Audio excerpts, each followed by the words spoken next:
ఇలా కవిత గారి మాటలు, రాజాసింగ్ గారి మాటలు ఇవన్నీ జత చేసి చూస్తే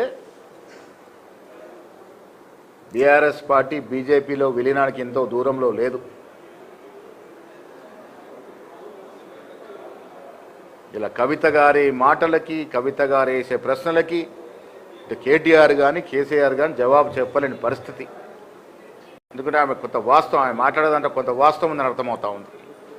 రాజాసింగ్ వాస్తవాల్ని ఓపెన్ చేసి చెప్పినాడు.